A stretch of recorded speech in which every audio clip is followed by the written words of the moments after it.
Des lingots d'or. Une étrange Cadillac. Des cadavres suspects. Des agents secrets. Des nazis masqués. Et des politiciens corrompus. Ça commence comme un rébut. Au début, on ne comprend rien. Il y a ce que l'on croit voir, il y a aussi ce que l'on ne voit pas parce qu'on ne le connaît pas. Faire apparaître les liens inattendus entre des faits isolés ou entre des hommes comme entre des images conduit à des secrets cachés. Il y a par exemple ce pays dont on ne sait rien, sans frontières visibles, une simple vallée dans les Alpes près du lac de Constance entre la Suisse et l'Autriche, le Liechtenstein. Il y a là, au Liechtenstein, ce jardin sur les collines et cette villa qu'on appelle Octogone, apparemment si paisible, luxueuse et pourtant habitée de fantômes et de rumeurs criminelles. Quel lien y a-t-il entre cette villa et l'or volé des nazis pendant la guerre il y a 65 ans? Quel rapport entre cette villa et Pierre Laval, le chef du gouvernement français sous l'occupation allemande? Quelle relation inavouable encore avec Konrad Adenauer, le premier chancelier de l'Allemagne fédérale, et avec Helmut Kohl, son successeur à la tête du Parti chrétien-démocrate allemand pendant 25 ans. Helmut Kohl, qui sera le héros de la réunification, avant d'être chassé par un scandale de caisse noire et contraint au déshonneur pour des faits dont il ne veut rien dire, malgré la loi qui pourtant l'y oblige.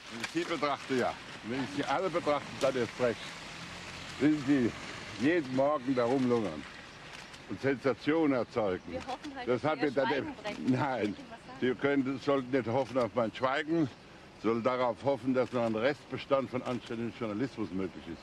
Das sehe ich aber bei Ihnen nicht.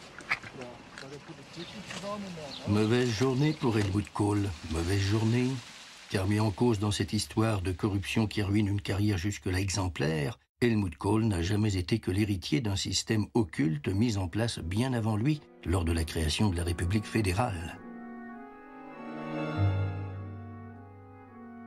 En ouvrant des archives américaines, allemandes et suisses récemment déclassifiées, en explorant les documents qui y étaient cachés, Fabrizio Calvi et Frank Garbeli ont remonté les fils d'une histoire qui se développe sur plusieurs décennies et qui nous ramène en fait 60 ans en arrière. Nous sommes en 1944. C'est la guerre dans Strasbourg occupée. À l'est, les soviétiques s'approchent de Berlin. Rome et Paris viennent d'être libérés. C'est l'été. Alors que le soir tombe, les voitures stationnées devant l'hôtel Maison Rouge sont plus nombreuses que d'habitude. Dans le lobby, pourtant, peu de monde, quelques clients, surtout des officiers. Tard dans la soirée, les lumières du salon privé au dernier étage restent allumées, les portes sont fermées, l'entrée interdite et gardée par un sous-officier. Il y a là, on le sait, un général important de l'organisation Todt, des représentants des ministères de la Marine et de l'Armement, et ceux des principaux groupes industriels allemands, Krupp, Büssing, Rheinmetall, Messerschmitt notamment. Ils sont 10, on a la liste. L'ambiance est tendue. Les Allemands savent que la défaite n'est plus qu'une question de mois, il faut s'y préparer. C'est le but de la réunion, mettre à l'abri la puissance financière de l'Allemagne. Or, parmi les participants, l'un d'eux est un agent double travaillant pour les services français depuis plusieurs années. Ces notes prises au cours de la réunion seront communiquées aux services américains.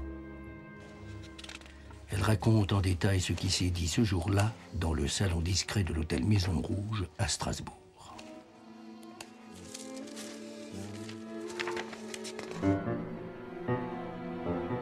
La guerre est perdue, donc ça c'est une citation de l'agent qui était présent.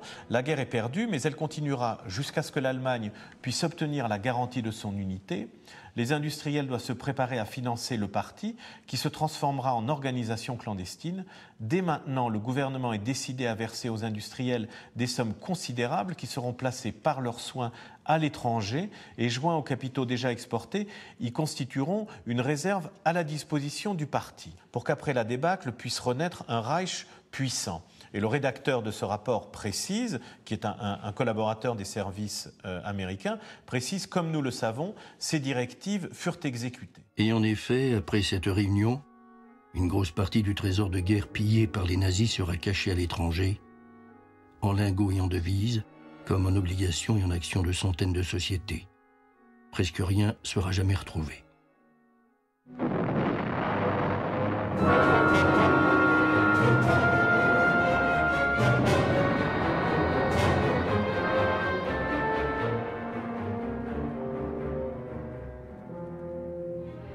Un an plus tard, il ne reste que des ruines de l'Allemagne nazie.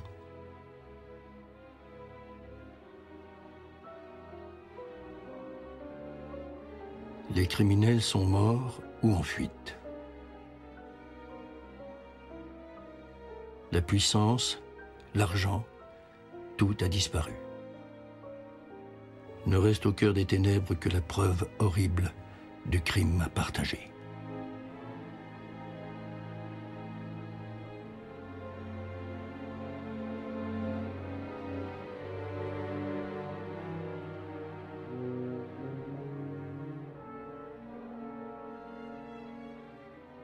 Allemagne, année 0. Fin du Reich.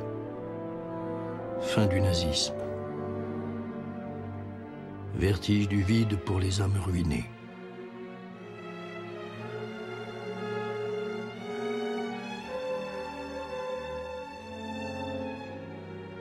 On arrête et on juge les criminels de guerre. Pour l'exemple. Mais les soviétiques sont là, à Berlin et dans une moitié de l'Allemagne, prêts à tout envahir.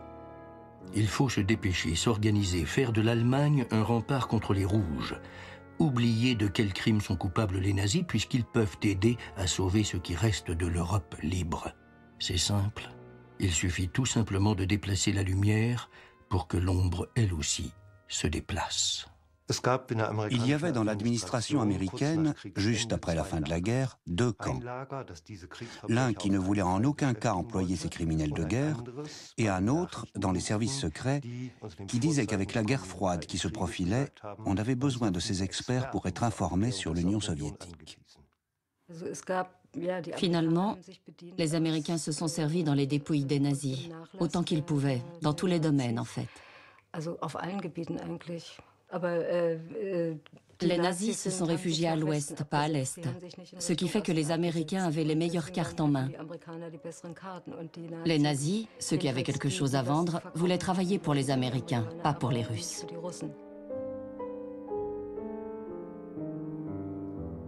Après le chaos, ce n'est pas encore la vie, c'est seulement la survie.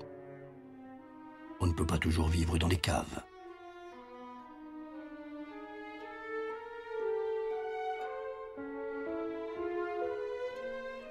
Dans le désordre et les ruines, tout le monde cherche quelque chose ou quelqu'un. Côté soviétique et côté américain, il faut se fondre dans le décor, s'effacer, devenir un fantôme, éviter de se faire repérer, éviter surtout les trop nombreux contrôles.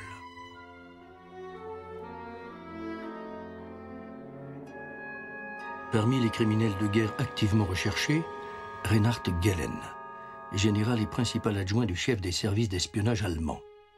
Il a organisé d'importants réseaux en Europe centrale et de l'Est, jusqu'en Union soviétique.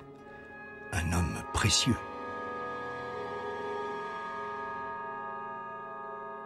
En fait, il s'est déjà préparé à l'issue fatale. 2 mois avant la défaite, Gehlen a donné l'ordre à ses agents de microfilmer tous les documents secrets en leur possession sur l'Union soviétique. C'est le prix de la liberté pour lui et ses hommes. Gehlen avait tout prévu. Il savait exactement quoi faire.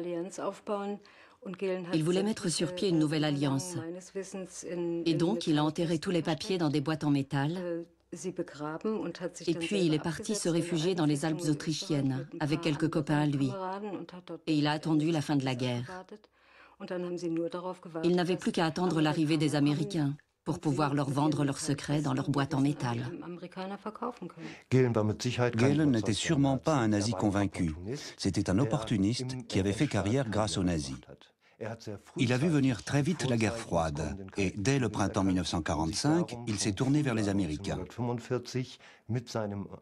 Avec tout ce qu'il avait ramassé, il a été alors retourné par la CIA et jusqu'en 1956, il a espionné pour le compte des Américains, principalement contre l'Allemagne de l'Est.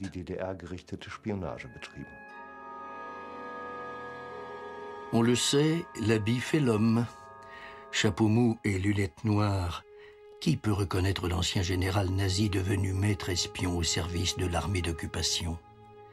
Il y a des gens bien qui font des choses mauvaises, et il y a des coupables qui peuvent être utiles. C'était son cas, voilà tout. À vous de juger. Rassemblant ses anciens agents dans une nouvelle organisation, Gehlen va aider les Américains à débusquer les communistes. C'est dans les Alpes, entre Autriche et Bavière, qu'il se cachait. Et c'est là que passent les filières d'évasion nazie.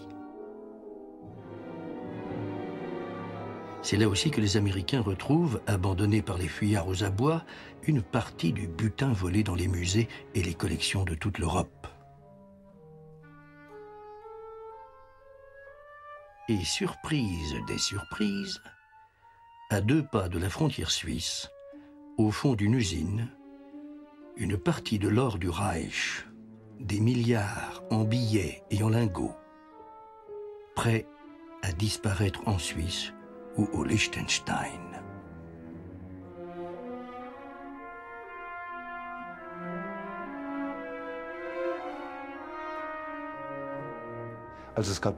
On a toujours soupçonné les services de renseignement nazis, non sans raison, d'avoir planqué leurs devises en Suisse, d'avoir constitué des caches d'or.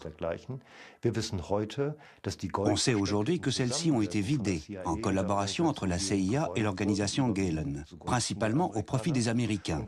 On sait aussi qu'il y a des devises qui ont été détournées, qu'il y a beaucoup de gens comme Schellenberg qui ont tenté de mettre la main dessus. Mais à l'évidence, une grande partie de cet argent a atterri dans des réseaux nazis comme Odessa, et donc principalement en Espagne. Bonne ou mauvaise, toute chose change selon ce qu'on en attend. Alors, amis ou ennemis? Entre Américains et Soviétiques, c'est la chasse à tous ceux qui peuvent servir. Tous ceux qui cachent ou savent quelque chose. Agents, officiers, ingénieurs, industriels, financiers, savants, chercheurs, qu'importe leur passé. Ce qu'ils savent est précieux. Parmi eux, il y a Monsieur R. Un début de calvitie, le front large, l'air d'un homme d'affaires sérieux et sûr de lui. D'un premier abord affable. Mais tout le secret est dans le visage. Regardez bien ses yeux. Le regard est dur et la bouche mauvaise. Monsieur R porte un nom. Rudolf Rouchevet. Agent des services nazis, trafiquant et marchand d'armes. Il a été signalé au service de renseignement suisse qui le piste depuis le début de la guerre. Rudolf Rouchevet était un Allemand originaire d'Erfurt. À l'origine, c'était un homme d'affaires, un industriel. Puis il est passé au commerce des armes.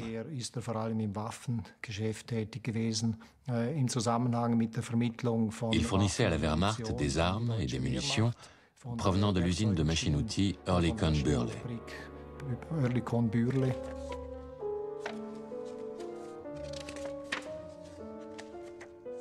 Bürle, c'est un fabricant suisse, c'était un des plus grands fabricants d'armes à l'époque, qui travaillait beaucoup avec le Reich.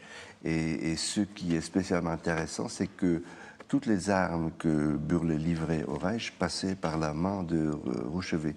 C'est lui qui jouait le rôle de l'intermédiaire et il touchait beaucoup d'argent par Bürle. Depuis 1920, et malgré le traité de paix, qui après la Première Guerre mondiale interdisait à l'Allemagne de se réarmer, les usines d'armement suisses ont activement contribué à son réarmement occulte.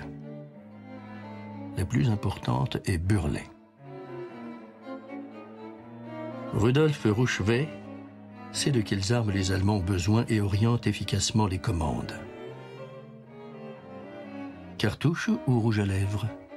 Où est la différence? Sinon le prix. Ah, car pour le prix, Rouchevet sait bien qu'il vaut mieux vendre des balles que du rouge baiser. Pendant les 4 ans de guerre de 1940 à 1944, Burlet livrera aux nazis armes et munitions pour un montant de 400 millions de francs suisses. Au début, les Allemands n'avaient pas forcément nécessité des produits que voulait leur vendre Rouchevet. Et Rouchevet va se montrer très convaincant, passant par-dessus différents obstacles en Allemagne, pour réussir à vendre ce que Burlet voulait vendre. Donc je dirais Burlet est extrêmement redevable à Rouchevet, d'autant plus que cette vente à l'Allemagne en 1940 s'accordait avec les objectifs de la politique étrangère suisse, la Confédération, qui voulait rééquilibrer un petit peu les ventes du côté de l'Axe, parce que jusque-là, on avait surtout vendu du matériel de guerre aux Alliés. Selon ces documents-là, en 3 ou 4 ans, il a touché 10 millions de francs suisses comme commission, comme intermédiaire. Ça veut dire à peu près 1 milliard. Et cet argent, il a placé en Suisse et plus tard à Liechtenstein. Pendant la guerre, ces nombreux trafics le conduisaient sans cesse de Paris à Bruxelles et Amsterdam, où il a des bureaux, en Suisse et au Liechtenstein. Malade, il se déplace dans une confortable Cadillac, toujours accompagné d'une infirmière. Ils disent quoi, là? Mais justement, ils disent qu'en décembre 40, Rouchevet est arrivé en Suisse en compagnie de M. Hans Steupen, qui était le responsable pour gérer les finances, pour soutenir et financer les agents allemands à l'étranger. De l'Abwehr. De la contre-espionnage. Et il précise en plus que ces 2 hommes se sont occupés au voyage précis d'un dépôt à une banque à Berne, où il y avait 1 million de francs suisses en lingots d'or. Et c'était de l'argent apparemment pour des agents à l'étranger. 1 million de francs suisses de l'époque, hein, c'est-à-dire c'est quoi, c'est 10 millions aujourd'hui à peu près? À peu près. Depuis l'Autriche, il suffit de prendre la route du lac de Constance vers la Suisse. Après un petit col, la route vers le Liechtenstein est étroite et tortueuse. La frontière, une simple barrière, n'est pas loin. Rouchevet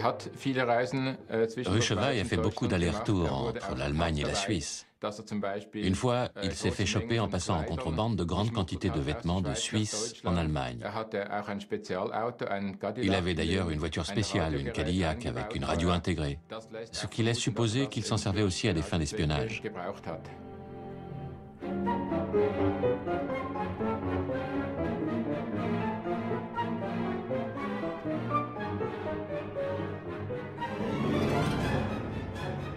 Le 6 janvier 1944, il se présente à la frontière à Schanwald avec ces documents-là. Et ça prouve qu'il voyageait comme diplomate de Liechtenstein et il avait un titre que le gouvernement de Liechtenstein lui avait accordé. Il était Handelskanzler, ça veut dire à peu près consul, et c'est précisé, il avait un passeport diplomatique, numéro 154. Il venait de Berlin, il se rendait à Schaan, où il habitait. Rudolf Rouchevet est devenu citoyen du Liechtenstein, placé sous la protection d'un passeport diplomatique au titre de chancelier commercial.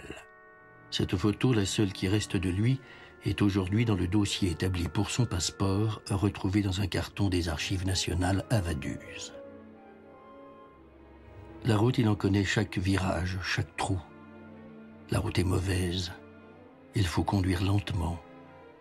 La villa construite en 1943 est un peu à l'écart, sur les hauteurs, au bord de la forêt. Les rumeurs disaient qu'elle était gardée par des SS, mitrailleuses et miradors, dont il ne reste aucune trace. Mystérieuse, en tout cas. Un lieu paisible où rien ne rappelait le chaos de la guerre. Les rumeurs parlaient aussi des lingots d'or cachés dans les caves.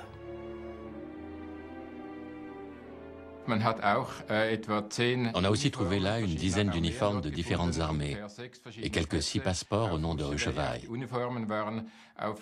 Les uniformes étaient taillés à ces mensurations. Il est donc tout à fait imaginable qu'il ait aussi fait de l'espionnage. D'ailleurs, d'autres sources confirment qu'on l'a suspecté d'avoir été un espion. On a vraiment un personnage qui se faufile comme ça dans les événements avec un argument de poids, qui est son assise économique, son assise financière, ses moyens, et puis ses contacts et le fait qu'il sait intéresser les bonnes personnes au bon moment. Il joue également par du chantage. Quand il arrive quand il est au Liechtenstein, il va notamment tenter d'amadouer les Américains en leur disant « j'ai des secrets à vous donner sur la Suisse et sur les contacts que j'ai pu avoir avec la Suisse pendant la guerre ». Quel secret reste ici caché? Et pourquoi ce surnom de villa octogone dont elle n'a en rien la forme? Quel rapport entre cette villa, Adenauer et plus tard Kohl? Quel rapport avec Pierre Laval, chef du gouvernement français à Vichy pendant la guerre? On dit le président Laval.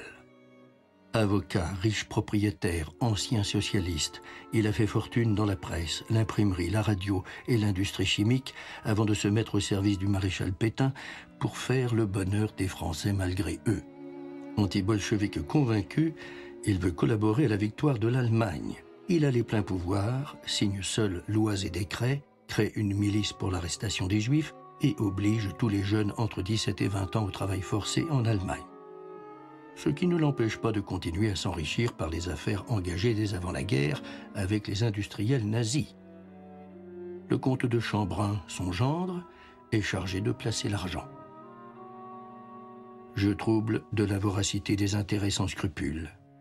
Pétain manipulé par Laval, lui-même manipulé, ou tout au moins surveillé, par l'agent aventurier trafiquant et marchand d'armes, Ruševaj.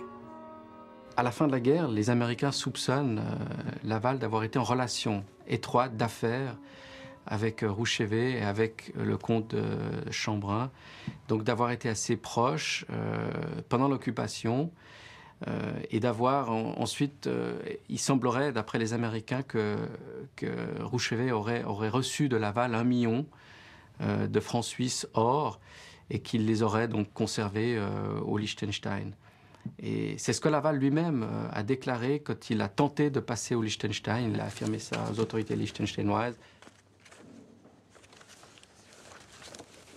Ce document précise que l'admiral Canaris du contre-espionnage avait mandaté Ruševaj de corrompre Laval.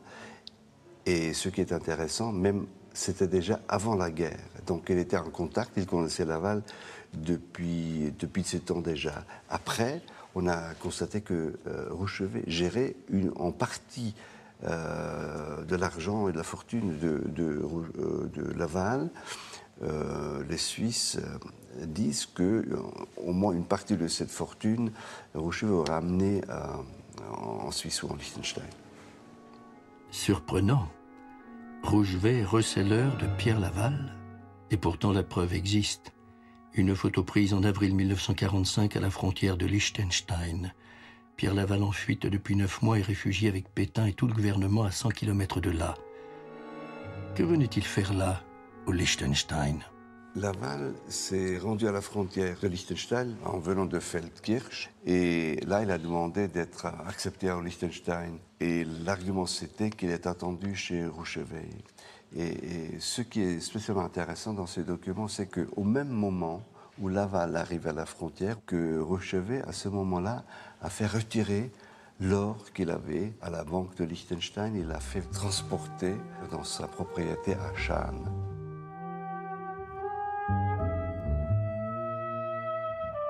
Pierre Laval ne récupérera jamais ses lingots. Arrêté peu après à Barcelone. Ramené en France pour y être jugé. Condamné à mort pour haute trahison. Et fusillé 6 mois plus tard dans la cour de la prison de Fresnes.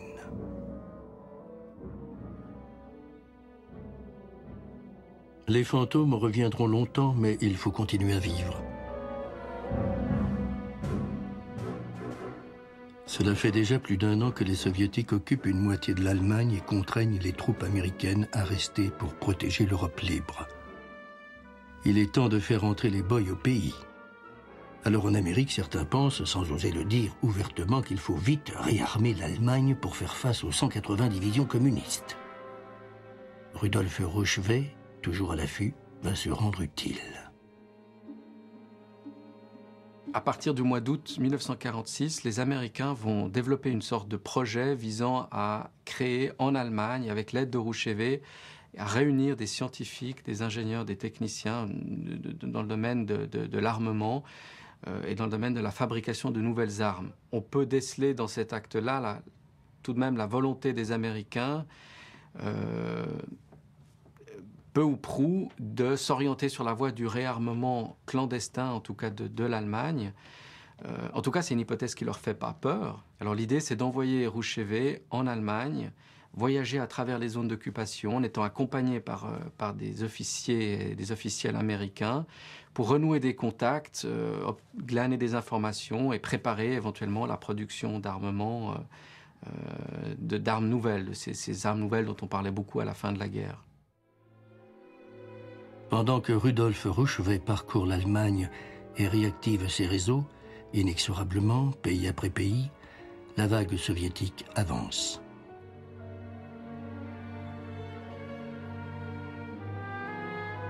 Lorsqu'à Berlin, le 23 juin 1948, les Soviétiques ferment sans prévenir toutes les voies d'accès et coupent l'eau et l'électricité, on comprend tout de suite où ils veulent en venir.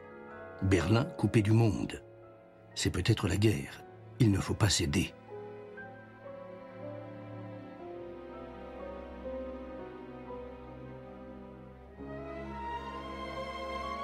Pour ravitailler la population prise au piège, les Américains installent en 24 heures un pont aérien. Des avions cargo toutes les 2 minutes, jour et nuit, sans interruption. L'épreuve de force va durer 1 an. Pendant ce temps, Rudolf Rouchway rejoint ses mystérieux amis américains en Californie. Les archives ne disent pas qui ils sont. De 1948 à 1950, Rouchway habitait aux États-Unis, selon ses documents, à Santa Barbara, en Californie. Et le rapport des Suisses précise que Rouchway avait reçu beaucoup de visites à Santa Barbara et les gens, selon ce rapport, sont venus dans des avions spéciaux et Rouchway lui-même s'est rendu très souvent dans des avions spéciaux à Washington et à New York. À Berlin, les Soviétiques cèdent et lèvent enfin le blocus. Il ne faut pas hésiter. Il faut sans tarder redonner à l'Allemagne les institutions d'un pays libre et démocratique.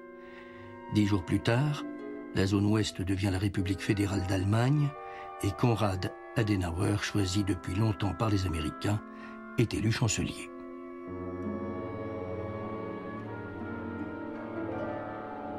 La constitution du nouvel État allemand lui interdit d'avoir une armée. C'est donc dans les têtes que ça se passe, dans la conscience des électeurs. Il faut y faire barrage aux idéologies de gauche, soutenir la démocratie chrétienne, le parti du chancelier Adenauer, la CDU. En attendant les armes contre les rouges totalitaires, communistes et socialistes, la liberté passe par les urnes. Wir stehen nicht allein in der Welt. Das Recht steht auf unserer Seite. Und auf unserer Seite stehen die Völker der Welt, die die Freiheit lieben. 3 ans passent, pendant lesquels la question insistante du réarmement allemand continue à diviser l'Europe. Début 1952. Rudolf Rouchway est de retour dans sa villa de Schaan. Il n'est pas seul. 6 grosses limousines remplissent la cour. Les grilles sont fermées. Dans les cartons des archives suisses, un document révèle aujourd'hui ce qui se passe ce jour-là dans la villa. La création d'une société dont Rudolf Rouchway est le président, officiellement spécialisé dans la gérance de fortune, les achats d'actions et l'import-export. Nom de la société, Octogone. En fait, une société aux activités réelles bien cachées. On comprend pourquoi. Rouchway aurait expliqué que cette société avait avait comme mission d'organiser toutes les relations commerciales, mais pour des armes, avec l'Allemagne après-guerre, donc avec l'Allemagne de l'Adenauer. Ce qui est intéressant, c'est le conseil d'administration. À côté de Rudolf Rouchevet, qui est le président et l'homme important, on trouve Alois Vogts, à l'époque ministre au gouvernement de Liechtenstein, mais il y a aussi un Américain, White, et le directeur de Hispano-Suiza, une usine d'armement de Genève. Attends, White, moi je le connais, c'est un homme d'affaires, un aventurier, un affairiste qui est proche de la CIA. Donc est-ce que ça veut dire que Octagon Trust est lié ou contrôlé par la CIA ? Selon les rapports des archives ici, qui sont des rapports de police, des rapports des services suisses, White était interrogé. Et White lui-même a dit qu'il avait travaillé pour les services anglais et américains pendant la guerre, qu'il était très proche de Allen Dulles. Et après la guerre, il continuait de travailler pour les services. Et il a dit qu'il se présentait ici comme homme d'affaires, mais qu'en fait, il était un agent. Et homme d'affaires, c'était juste sa couverture. Rouchevet aurait eu des contacts aussi avec Gehlen. On est toujours face à ce genre de problème, face à une difficulté. C'est qu'il y a vraiment beaucoup d'indices, beaucoup de convergences qui montrent qu'effectivement, là, il y a quelque chose qui se noue. Et ça va au-delà de Rouchevet, pour toute une série de personnes. Mais bon, il faudrait pouvoir aller plus loin. Plus loin ? Avant d'aller à Helmut Kohl et avant lui au chancelier Adenauer, c'est à Genève que l'histoire nous conduit. C'est là, dans un salon privé de l'Hôtel de la Paix, que 6 mois plus tard, Rudolf Rouchevet signe un premier contrat de 3,7 milliards de francs suisses pour l'achat de canons et de munitions à Hispano-Suiza. Pourtant, à cette date, malgré les attentes, le réarmement de l'Allemagne est toujours interdit par la Constitution. L'armée allemande ne sera créée que 2 ans plus tard. Contrat ultra secret donc et signature bien arrosée dont les archives suisses gardent les factures au nom de M. Rouchevet. Krug. 10 bouteilles de champagne Krug 45. Oui. Quelques mois plus tard, Franz Josef Strauß, ministre fédéral chargé d'attributions spéciales, vient signer avec Octagon et Hispano-Suiza un contrat de 2 milliards de Deutschmark pour la commande de 10 600 chars d'un type nouveau, dont il n'existe encore qu'une maquette en bois. Dès la signature, Strauß verse une avance de 193 millions, ainsi qu'une commission de 12 millions sur un compte bloqué de la banque Salomon Oppenheim. Les ventes d'armes s'écommodent. Argent public, montants énormes et secret défense. Ni vu ni connu, aucun contrôle. Nous y reviendrons. Parallèlement, Octagon organise des transferts de fonds de Suisse en Allemagne, portant sur plusieurs milliards. Le procureur suisse découvrira plus tard qu'il s'agit de fonds cachés par les services secrets nazis, 8 ans plus tôt, après la fameuse réunion de l'hôtel Maison Rouge.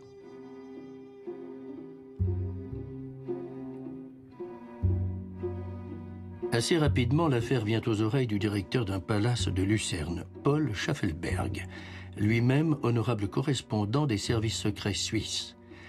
Il organise des fuites dans la presse. L'ambassadeur allemand à Berne s'inquiète et cherche à prévenir son gouvernement. En vain. Plus encore, la justice suisse enregistre les révélations faites par Werner Plappert, un important politicien allemand, l'un des leaders de la CDU, mis au courant par des fuites. Plappert cherche ensuite, lui aussi en vain, à alerter le chancelier Adenauer. Tout d'abord, il va à Bonn, après il va à l'ambassade de l'Allemagne à Berne, puis il s'adresse au ministère concernant, puis il s'adresse même à Adenauer lui-même, et finalement, il donne aussi des documents à Gehlen, le chef des services secrets en Allemagne. Reinhard Gehlen, vous vous souvenez, l'ancien nazi placé par les Américains à la tête des services de contre-espionnage allemands. Gehlen donc enregistre le dossier remis par Plappert et le classe sans suite, parce qu'en fait, c'est son rôle. Le BND, les services secrets, est placé directement sous l'autorité du chancelier. Il est le principal bras armé et le plus secret de sa politique.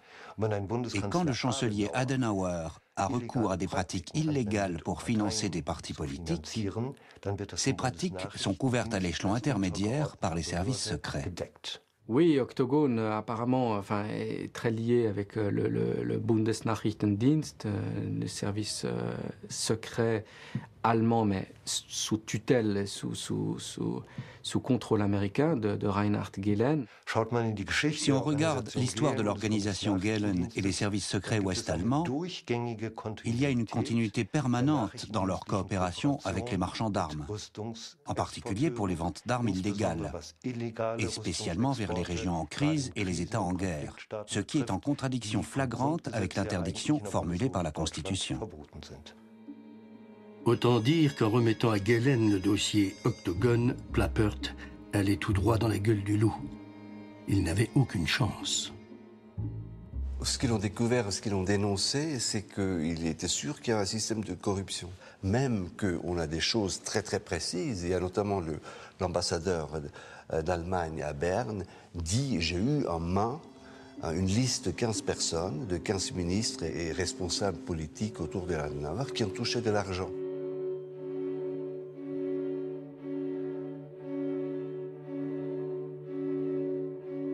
La base du système est assez simple. On commande des armes, notamment des blindés, qui en fait ne seront jamais livrés. Et cet argent retourne en Allemagne dans une banque, la banque Oppenheim de Pferdmenges. Et ce Pferdmenges qui gère cet argent à la banque est en même temps un des dirigeants de la SV, de la Staatsbürgerliche Vereinigung, qui s'occupe de financer et d'organiser les campagnes politiques. C'est en effet Pferdmenges, banquier adroit, lui aussi ancien nazi parfaitement informé des fonds cachés en Suisse et au Liechtenstein après la guerre, et lui aussi spécialisé dans l'organisation de réseaux financiers, qui développe le système occulte mis en place par Rouchevet.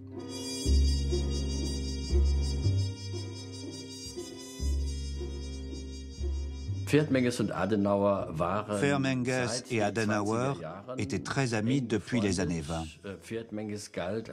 Pferdmenges passait pour être le seul à pouvoir tutoyer Adenauer. Ils ont créé ensemble le Rotary Club de Cologne en 1928 et sont restés en contact étroit durant toute la période nazie.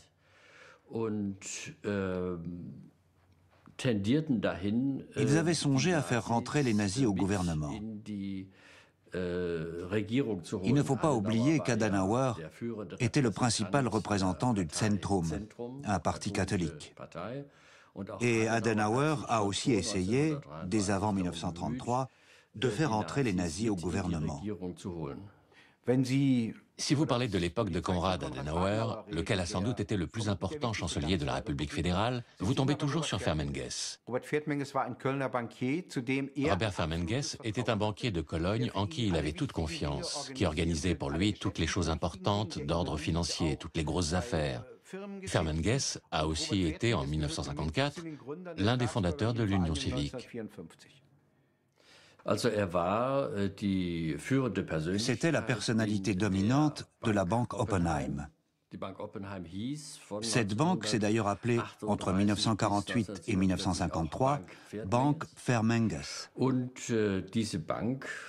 Cette banque, qui est l'une des rares banques privées juives à avoir survécu, avait joué un rôle de premier plan sous les nazis pour la conduite de la guerre.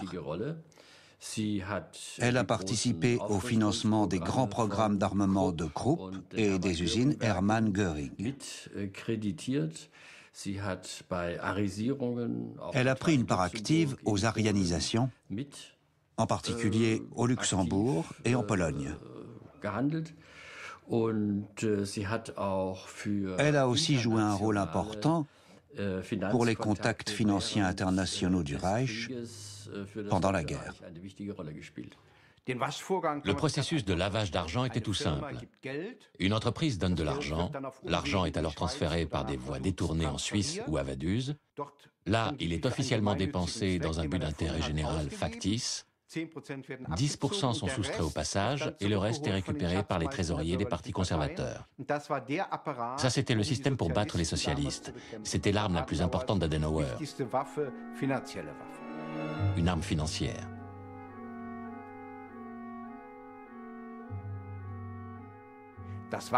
C'était top secret et illégal. Et les protagonistes le savaient. C'est bien pour ça qu'ils allaient au Liechtenstein.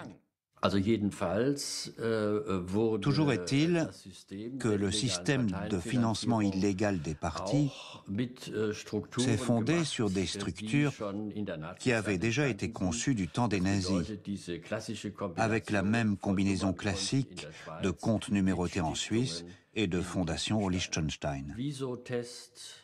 Tous ces visiotests, Interdroit, ASP et autres fondations et organismes de collecte de dons avaient été créés par le FDP, le Parti libéral. Et ils avaient toujours cette structure, avec correspondants au Liechtenstein, fondations, références bancaires et comptes numérotés en Suisse.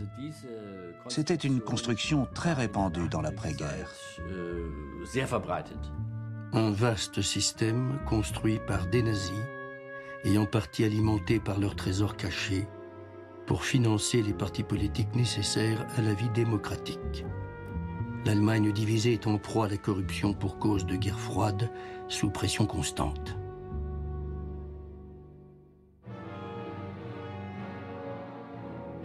Lorsqu'au matin du 16 juin 1953, dans la zone soviétique de Berlin, des ouvriers du bâtiment se révoltent contre de nouvelles restrictions et qu'aussitôt et spontanément un cortège de milliers de manifestants se forme, appelant à la grève générale, la surprise est totale. La révolte gagne l'ensemble de l'Allemagne socialiste et plus de 150 villes.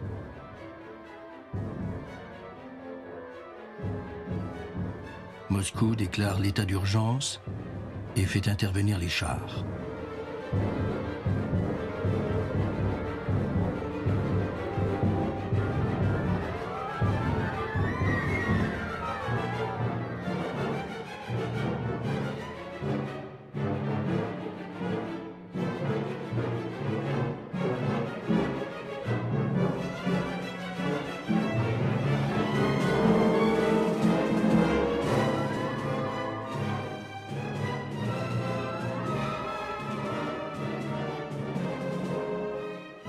Il y aura officiellement 16 morts et des centaines de blessés.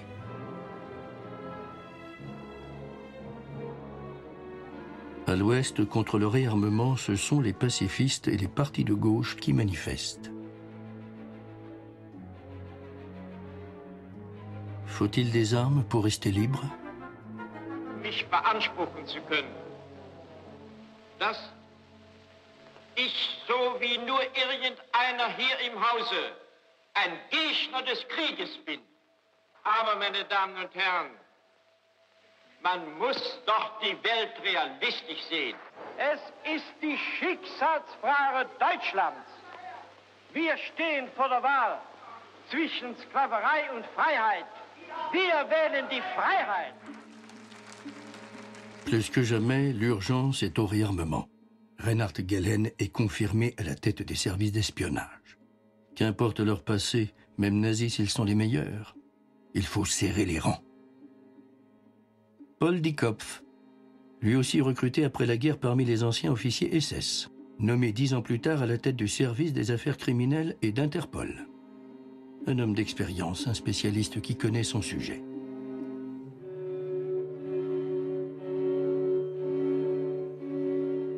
Die Straftaten, die uns am meisten zu schaffen machen, gehören in das Gebiet des Diebstahls. An sich ist es nicht zu erklären, dass bei dem heutigen Wohlstand der Diebstahl ein solches Ausmaß angenommen hat.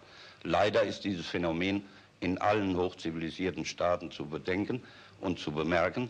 Es könnte sein, dass an unserer Zivilisation, ganz sicher aber an unserer Erziehung etwas mangelt. Paul Diekopf a d'abord été officier SS sous le Troisième Reich, un grade pas très élevé, grosso modo sous-lieutenant.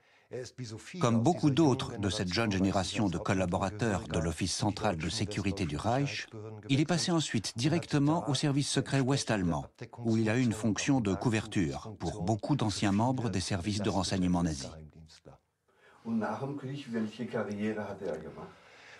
Ensuite, Paul Dickoff est devenu président du BKA, l'Office fédéral de police criminelle. Il est responsable en tant que tel d'y avoir fait entrer beaucoup d'anciens nazis, et il a enterré beaucoup de dossiers que voulait faire avancer le gouvernement.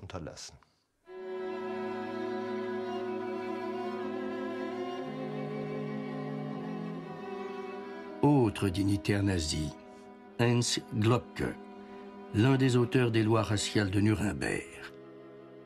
Le voici.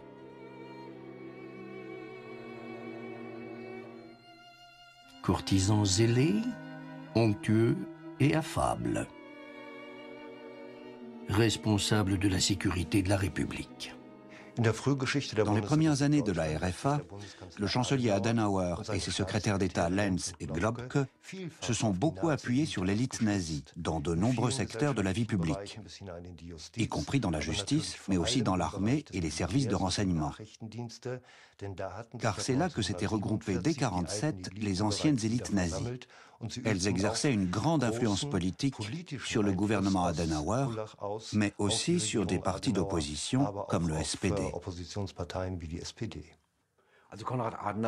Konrad Adenauer n'était pas un nazi, il était anti-nazi, mais il aimait les gens compétents. Et c'était malheureusement le cas d'un certain nombre de nazis. Le plus connu est Globke, l'un des auteurs des lois raciales de Nuremberg. Adenauer n'a pas seulement toléré ces gens-là auprès de lui, mais les a aussi promus à de hautes fonctions.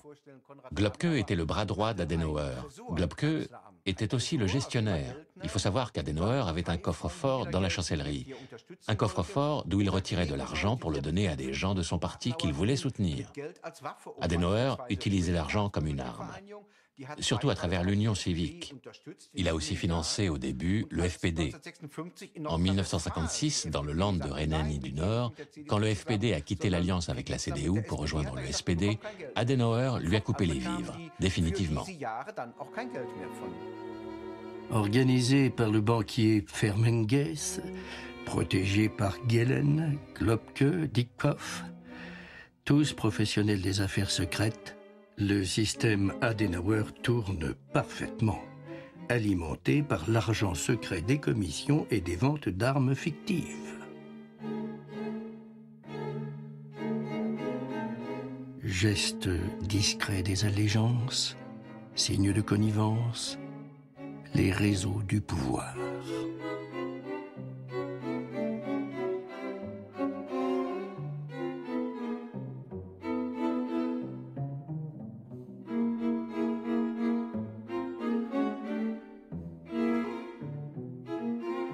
Heinz Globke, encore, distribue les faveurs. Le voici enfin l'homme qui monte, l'homme à suivre, Helmut Kohl, bientôt un initié, puis le principal acteur du système.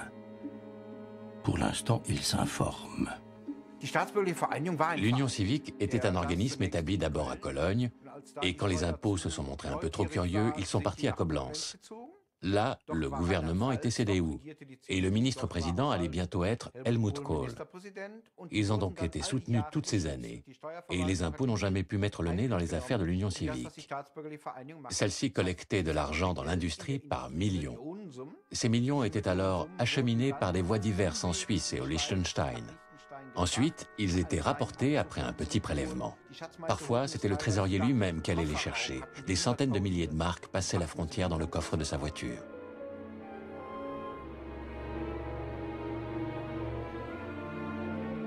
Après Berlin, c'est Budapest qui se révolte contre le joug soviétique.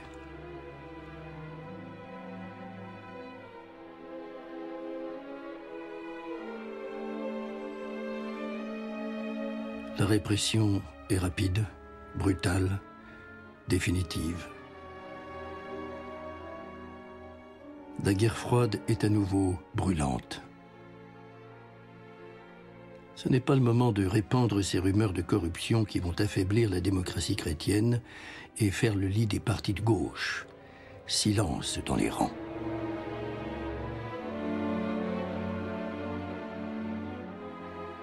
« 1961. C'est un mur qui, cette fois, inquiète le monde libre. À Berlin, sans avertissement, Brutalement, les Soviétiques enferment la partie occidentale de la ville derrière un mur élevé dans la plus grande hâte. La surprise est totale. Et la guerre à nouveau menace. Plus que jamais, Berlin et l'Allemagne sont la clé de l'Europe. Il faut accélérer l'armement de l'Allemagne. Une fois de plus, face au danger totalitaire, élections libres et partis pluralistes. Pour les Américains, c'est la démocratie qui est en jeu, c'est-à-dire, pour résumer, la CDU du chancelier Adenauer. Germany is the key to Europe. If all Germany, its people, their industry, the ground on which they stand, were to fall under Soviet control, all of Europe would sooner or later be dragged into the Soviet bloc. Now, in a free election, the 50 million people of West Germany have reaffirmed their solidarity as a democratic state and as a partner in the North Atlantic Alliance. Chancellor Adenauer, you have just won the largest majority in the history of German democracy, a triumph for your policy and for you personally. But your country is still divided. The Soviet Empire is on your eastern boundary and the Cold War is an everyday matter. The problems that lie ahead are, if anything, greater than the ones already overcome. We would like now, briefly, to examine how things stand.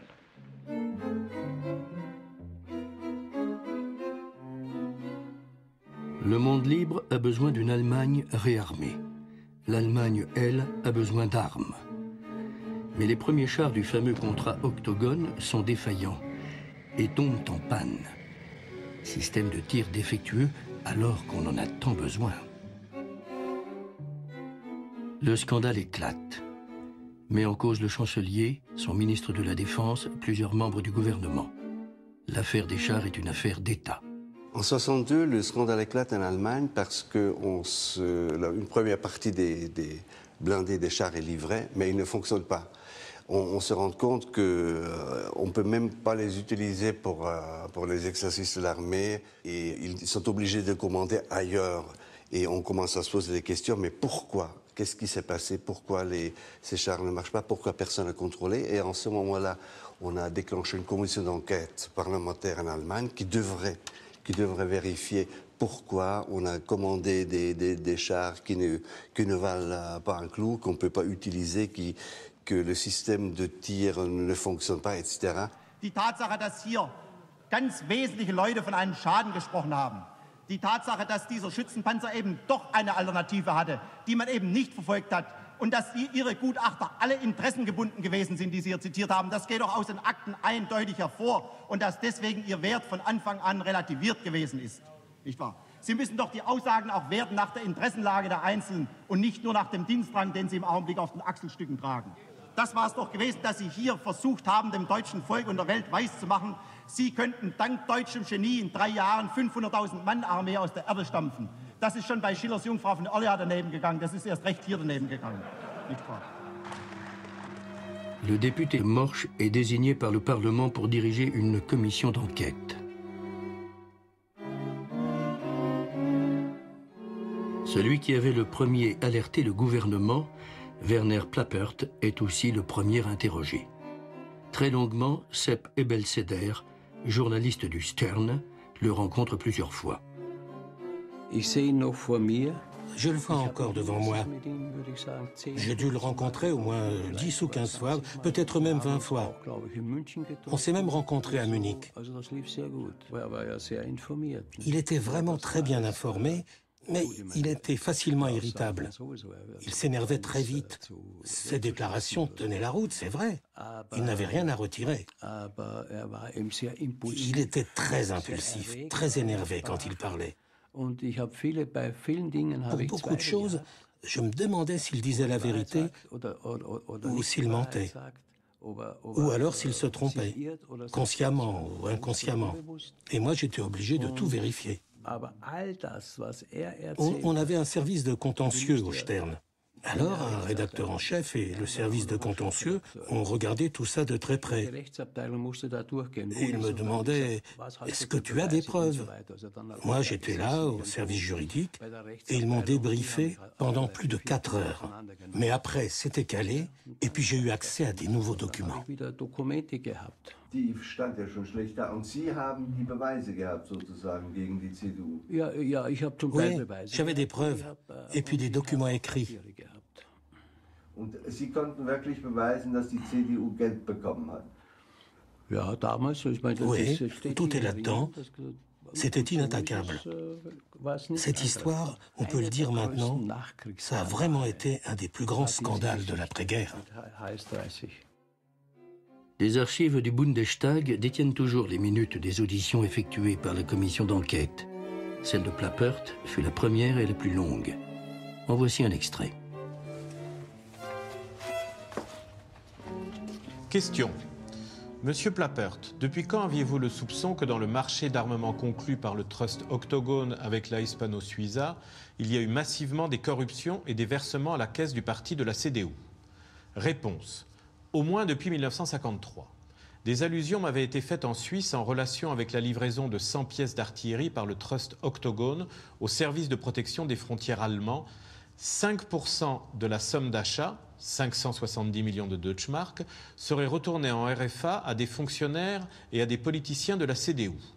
Lorsque j'ai creusé cette rumeur, j'ai d'abord reçu un avertissement m'intimant le conseil de ne surtout pas m'en mêler. Question. Lorsque vos soupçons sont devenus plus concrets, avez-vous informé un service officiel allemand? Réponse. Je me suis adressé à l'ambassadeur d'Allemagne en Suisse, un des fondateurs de la CDU. Il a lu très attentivement mon rapport et l'a transmis au ministère des Affaires étrangères. En tant que dirigeant de la CDU, il a également adressé une lettre personnelle au docteur Adenauer. Question. Savez-vous comment le gouvernement allemand a réagi? Réponse. Le ministère lui a ordonné de ne plus s'occuper de cette affaire. Lorsqu'il est parti plus tard à la retraite, le ministère lui a imposé un devoir de réserve particulier sur les marchés d'armes entre le gouvernement, le Trust Octogone et la Hispano-Suiza. Question. Vous connaissiez les protagonistes de toute cette affaire. Pensez-vous qu'il est possible que ce ne soit pas seulement quelques individus, mais également la CDU en tant que parti gouvernemental qui s'est enrichi dans cette affaire louche? Réponse. Je pense que du côté allemand, le marché des chars n'a été conclu que dans le but de financer illégalement le parti. Ce qui a ensuite été livré était secondaire. Il s'agissait tout d'abord d'utiliser les provisions d'un marché portant sur le plus grand montant possible pour remplir les fonds électoraux de la CDU et évidemment aussi les poches de tous les participants. D'où les acomptes exceptionnellement élevés, plus de 200 millions de Deutschmark, faits sur le dos des contribuables. La presse se passionne pour l'affaire, donne des détails. L'entrée discrète de l'hôtel où furent signés les contrats, le visage des principaux protagonistes, Fermenges, Gellen, le marchand d'armes Kramer, patron d'Hispano-Suiza. Mais contre toute attente, pour Plappert, l'affaire se passe mal. Des rumeurs circulent qui mettent en doute son honnêteté. Vite lâché par ses amis politiques, isolé, déprimé, il doit se cacher pour fuir les pressions et les rumeurs dont on le harcèle. Finalement, on retrouve son cadavre ici, sur ce bord du lac de Constance, à mi-chemin du Liechtenstein et de la Suisse. Tout un symbole. Suicide, meurtre, qui sait? Fin tragique du principal témoin à charge, et le plus dangereux sans doute. Je le vois encore devant moi. Und man hat damals gesagt, ist umgebracht, vergiftet worden. Oui, on a dit ça, mais je n'ai pas enquêté là-dessus, parce que sinon, je n'aurais jamais fini. Et pour moi, toute cette histoire était terminée. Mais il y a eu des suites. Le Stern voulait encore que je fasse tout un dossier. Il a même été question d'un livre.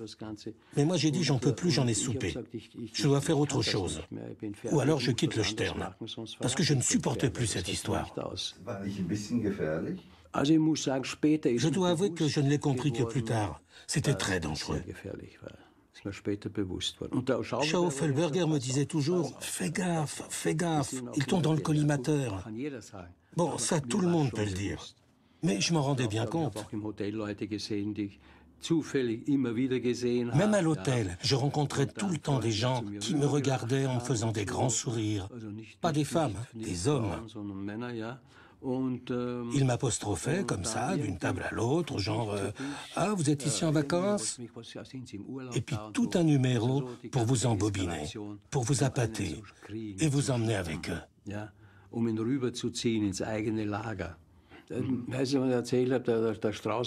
Strauss était souvent en contact avec mon chef, Henri Nannen, le rédacteur en chef du Stern.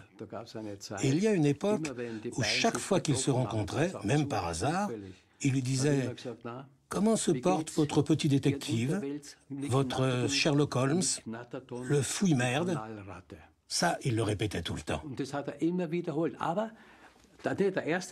D'habitude, il me tutoyait. Mais là, quand il me rencontrait, il me vouvoyait toujours. Alors vous, Sepp Ebelseder ? Et puis il rigolait. Puis à nouveau, il me tutoyait. Tout un jeu avec moi. Ça a duré longtemps. Je recevais aussi des avertissements, même à l'intérieur de la rédaction. Au Spiegel aussi. On m'a averti que quelque chose se tramait contre moi. Vite oubliée, la mort de Plappert ne sera jamais élucidée. Les eaux du lac de Constance gardent leur secret. Ainsi passent les vents mauvais. Au suivant. Le suivant, c'est Otto Lenz, ici à gauche avec des lunettes, député de la CDU, ancien ministre et porte-parole du gouvernement. Son nom figurait sur la fameuse liste des 15 ministres corrompus. Convoqué par la commission, il disparaît et meurt brusquement, quelques jours plus tard, dans l'île d'Ischia, près de Naples. Les circonstances de sa mort sont assez étranges pour y attirer un auteur indépendant, Bernd Engelmann, accompagné de sa femme. Comme ce personnage avait toujours été jusque-là en excellente santé et qu'il était censé être décédé en une semaine de la malaria, même à ce moment-là, il me semble que ça n'était plus très courant. Donc, ça soulevait beaucoup de questions. Alors nous y sommes allés et nous avons essayé de parler avec le médecin que nous avons fini par trouver. Et puis nous sommes allés à l'hôpital et moi j'ai fait les photos. L'hôpital où cet ancien secrétaire d'État, qui était tout de même quelqu'un de fortuné, on l'avait amené avec un bateau à moteur très lent, alors qu'il était en danger de mort. C'était un hôpital pour les pauvres. C'était terrifiant, misérable. Et c'est quand même bizarre d'emmener un diplomate dans un endroit pareil, parce qu'ils ont dû voir son passeport quand ils l'ont transporté à l'hôpital. Tout ça était très étrange. Et puis, nous nous sommes rendus aussi dans cette petite pension. On aurait bien voulu parler à quelqu'un, mais il ne voulait pas. À Ischia, le couple Engelmann photographie le décor des derniers jours d'Otto Lenz.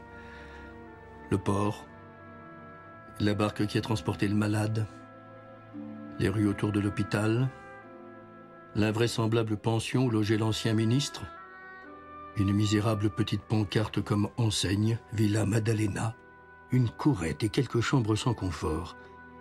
Que venait faire ici ce politicien fortuné? Se cacher pour échapper à qui ou à quoi? Qui a mis ce cadavre dans le placard de la CDU?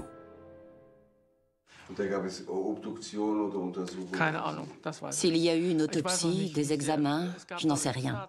Je crois qu'il y a eu des funérailles officielles ou semi-officielles. Mais comment c'est arrivé? Il n'y a jamais eu d'enquête. Je crois que le Parlement l'avait demandé, mais ça ne s'est pas fait. Et à ma connaissance, ça ne s'est pas fait non plus depuis. Non, il n'y a pas eu d'enquête de fait par la République fédérale. C'est ça aussi qui était bizarre. Qu'on laisse mourir comme ça, finir aussi misérablement, un diplomate de haut rang. Qui a mis ce cadavre dans le placard de la CDU? Bernd Engelmann cherche une réponse au Liechtenstein. Mais il n'y a au Liechtenstein que des fleurs, des chalets, des vaches et des Alpes enneigées. Et la villa Octogone. Pourtant, ce n'est pas fini. Peu après la mort suspecte d'Otto Lenz, une femme se manifeste auprès de la commission d'enquête parlementaire et veut être entendue. La secrétaire d'Otto Lenz, connue sous le nom de Maria Claire. La jolie, la belle secrétaire d'Otto Lenz, et même un peu plus. Pour tout dire, sa maîtresse. Ici, à Capri, au début de leur liaison. Plus tard, la complicité amollie des vieux couples. C'est quelqu'un d'assez mystérieux, c'est une personne qui utilise plusieurs identités. Elle s'appelle des fois Marie Datnofer, elle s'appelle Effie Horn. On ne sait pas trop bien pourquoi elle change souvent d'identité, mais en fait, elle est la maîtresse de Otto Lenz. C'est elle qui l'a accompagné à Naples et à Ischia, et c'est elle qui a vécu la mort et la dernière journée avant la mort de M. Otto Lenz. Elle est après convoquée par la commission d'enquête en Allemagne, mais elle refuse de retourner en Allemagne. Elle dit qu'elle a peur, elle se sent poursuivie, elle prétend qu'on veut aussi la tuer, et justement, elle prétend que Otto Lenz aurait été tué dans le cadre de cas de corruption. Et comme elle ne rentre pas en Allemagne, il y avait un membre de la commission d'enquête qui est sorti de l'Allemagne et qui est allé chez Maria Claire, qui vivait à cette époque-là en Autriche, et il a entendu. Les archives du Bundestag conservent toutefois le texte exact de sa déclaration au député Morsch. Je déclare sur l'honneur, lors de vacances communes en Autriche, le docteur Lenz a eu un grave accident de ski. Il s'est fêlé une vertèbre et il a dû être hospitalisé pendant 7 semaines. Cet accident a été un grand choc pour lui et il m'a dit « On peut si vite être arraché à la vie. Si j'ai maintenant la possibilité de détourner une forte somme pour moi, je le ferai certainement. Cette occasion pourra se présenter en relation avec le réarmement, car il y en aura pour des milliards. J'ai souvent accompagné Otto Lenz lors de ses nombreux voyages. Une fois en Espagne, nous sommes allés dans un château qui appartenait à un banquier. Après les entretiens, Otto Lenz m'a dit « Maintenant, ça marche. Maintenant, je tiens vraiment la grosse affaire. » Et il a fait pour la première fois devant moi allusion à ce dont il s'agissait, à savoir de blindés pour la nouvelle armée allemande. Quelque temps plus tard, en Allemagne, j'ai demandé à M. Lenz où en étaient les blindés. Il m'a répondu que tout allait bien. Je lui ai encore demandé s'il en avait déjà vu un. Il a répondu en riant « Non, je n'en ai pas encore vu un seul, sauf celui qui était en bois. » Quelque temps plus tard, M. Lenz a eu dans son bureau un entretien avec un inconnu. Lorsque M. Lenz est ressorti, il tenait 2 chèques. Il m'a dit « C'est la grosse affaire. Ce chèque-là est pour la CDU et celui-ci est pour moi. » Quelques jours plus tard, il m'a offert une broche avec des brillants et des saphirs, d'une valeur d'environ 10 000 marks, et il m'a dit qu'il m'achèterait aussi une maison. À cette époque, M. Lenz était à la fois député de la CDU et porte-parole du gouvernement fédéral. Signé Maria Claire. Peu après, Maria Claire meurt, elle aussi, dans des conditions une nouvelle fois mystérieuses. 3 morts, 3 suicides ou 3 meurtres, on ne saura jamais. Des témoins disparus, d'autres menacés, des convocations sans réponse. La commission d'enquête devient elle-même l'objet de scandales et s'achève 4 ans plus tard dans la confusion, sans conclusion et sans véritable résultat. Les projecteurs s'éteignent. Les affaires de l'ombre peuvent reprendre, le système fonctionner à nouveau pour assurer le triomphe tranquille de la CDU. Les belles années de la démocratie. Si la vérité éclatait, la CDU pouvait mettre la clé sous la porte. Ceux qui font un truc pareil, normalement, on les vire. La CDU se serait trouvée face à un énorme scandale. Et aux élections suivantes, alors qu'à l'époque, ils gagnaient toutes les élections, là, ils auraient pu se brosser. De plus en plus de monde savait qui avait touché. Il y a d'abord celui qui a pris l'argent. Lui, il sait lequel de ses copains a aussi palpé au niveau du gouvernement ou chez les militaires. Et ainsi de suite. Il ne faut pas oublier que c'était l'époque de la reconstruction. Vous ne pouvez pas savoir la quantité de pognon qui arrivait d'Amérique pour équiper l'armée et fournir tout le matériel nécessaire. Ce système de financement illégal des partis a existé depuis les années 50 jusque vers 79, 80 et à plus petite échelle encore en 81. Et là, la justice a tout déballé. On a eu en Allemagne environ 1800 procédures. Toute l'élite de l'industrie allemande a été inquiétée. Et ensuite, l'argent qui restait a été réparti, je ne sais pas comment. Tout semblait terminé. Helmut Kohl a mis fin à ce système. Ensuite, avec ses financiers, il a remis en place un autre système qui conduit à nouveau au Liechtenstein et en Suisse. Depuis Adenauer, 15 ans ont passé. Helmut Kohl est maintenant au sommet, président de la CDU et bientôt chancelier. Il a repris les choses en main.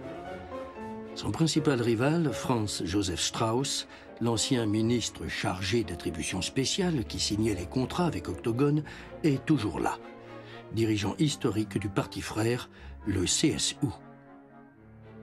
Les méthodes de financement et le système bâti 35 ans plus tôt servent toujours de modèle, mais il a fallu tout changer pour que rien ne change. Les mêmes choses, mais autrement, par d'autres noms, tout simplement. Il y a ceux qui savent, les initiés, et les autres. Ils ont créé, par exemple, une société à Tanger qui s'appelait Nada. Et sur les papiers, c'était Tanger. Les armes venaient de Tanger, mais en fait, ils venaient de Suisse. Mais sur les papiers, c'était ça. Ils ont aussi créé une société à Mannheim, en Allemagne, qui, eux, devenaient partenaires. C'est eux qui achetaient pour le gouvernement allemand, en Suisse ou à Tanger, mais en fait c'était de nouveau Hispano-Suisse qui était derrière. Et là on voit très bien que c'est les mêmes gens, il y a même les mêmes avocats c'est les mêmes personnes qui étaient avant chez Rouchevet. Ich stelle fest, der Abgeordnete Dr. Helmut Kohl ist zum Bundeskanzler der Bundesrepublik Deutschland gewählt. Ich frage,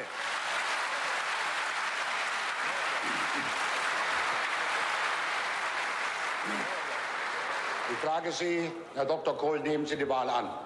Herr Präsident, ich nehme die Wahl an. Kohl va toucher de l'argent de gens totalement nouveaux et qu'on ne connaît pas. On a reconduit l'ancien système avec de nouveaux protagonistes. Un nouveau trésorier, une nouvelle banque. Mais les donateurs étaient toujours les mêmes. Reemtsma, la Deutsche Bank, Flick, c'était toujours les mêmes. Il n'y avait que les trésoriers, les acteurs, les personnes qui collectaient les dons. Il n'y avait que ça qui changeait. Friedrich Karl Flick, à la tête d'un empire industriel, est l'une des plus grosses fortunes mondiales. Pendant la guerre, son père, l'un des financiers du parti nazi, employait dans ses usines d'armement des esclaves recrutés dans les camps de concentration.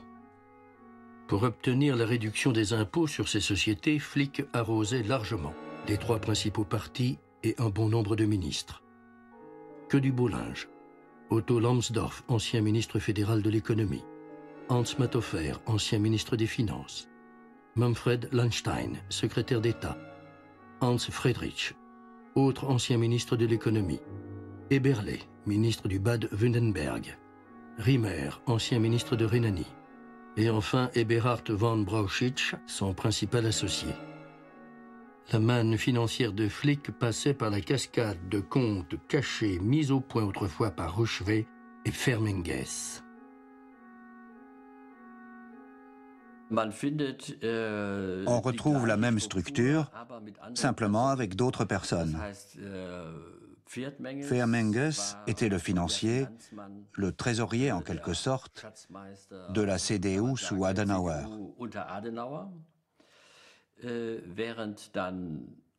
Et là, Kohl, d'abord comme président du parti, puis plus tard comme chancelier, a un nouveau trésorier, Walter Leisler-Kiep.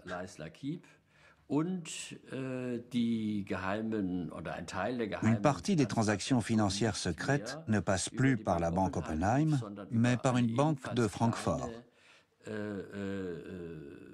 Une petite banque, là encore, la banque Hauck.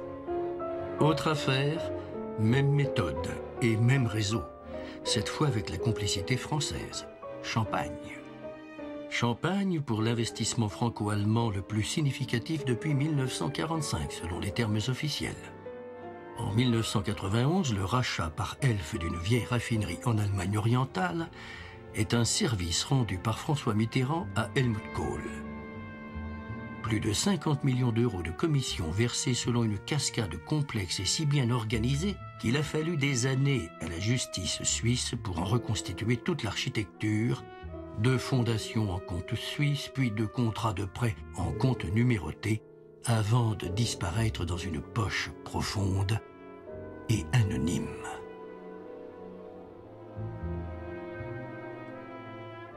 Tranquille et décontracté, lui sait où est passé l'argent. Dieter Holzer, officiellement industriel, officieusement proche des services secrets. Principale activité, lobbyiste travaillant pour le compte d'industriels soucieux d'obtenir des soutiens politiques favorables à leur entreprise. C'est un homme solide. Il sait ce que parler veut dire et surtout que toute vérité n'est pas bonne à dire. La preuve.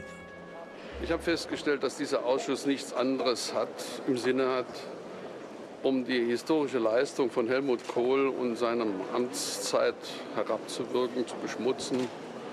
Und dieses Schauspiel mache ich nicht mit. Le silence des agneaux, en quelque sorte. Autre affaire, Karl-Heinz Schreiber. Marchand d'armes lié à Thyssen et Siemens, connu pour être fort généreux, et trimballant toujours dans sa sacoche de très grosses sommes d'argent, cash. Interrogé pour une affaire de commission à l'occasion d'une vente de chars à l'Arabie Saoudite, Schreiber reconnut avoir donné de l'argent aux trois principaux partis, CDU, CSU, SPD. Toujours le même bon vieux système, manipulé par les services secrets. Schreiber était un lobbyiste, un marchand d'armes, qui s'était lancé dans des ventes d'armes internationales en recourant aux moyens usuels, à savoir la corruption sur une grande échelle. Il avait besoin pour cela d'une couverture et d'un soutien discret des services de renseignement. En échange, ceux-ci pouvaient obtenir par Schreiber des informations sur les ventes d'armes internationales. On a là l'imbrication habituelle de dons aux partis politiques et de mouvements d'argent à destination des services secrets allemands. Ces mouvements d'argent sont illégaux parce que le BND aurait dû les verser au budget fédéral. Mais nous savons, par des dossiers des années 70, que nos services secrets se sont toujours financés, parallèlement, par le trafic d'armes.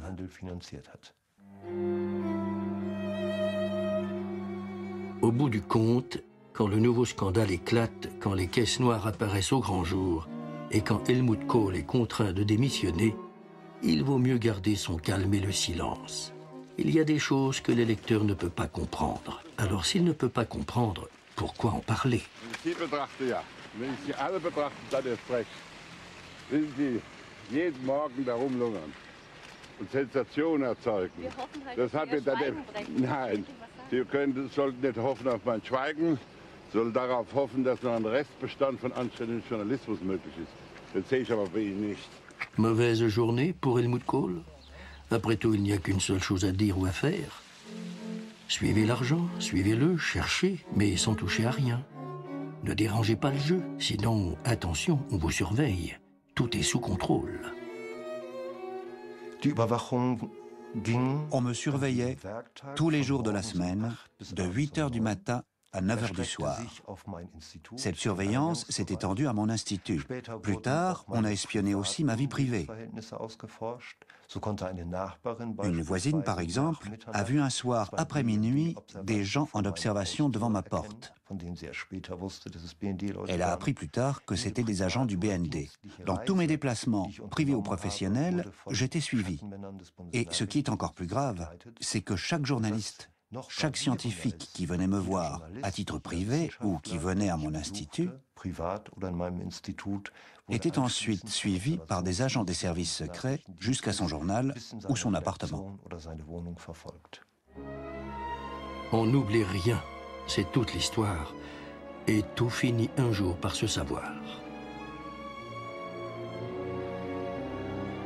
Si par hasard vous passiez, sait-on jamais, par le Liechtenstein, vous pourrez toujours visiter la villa Octogone, aujourd'hui propriété publique, entretenue et soignée pour des réunions et séminaires.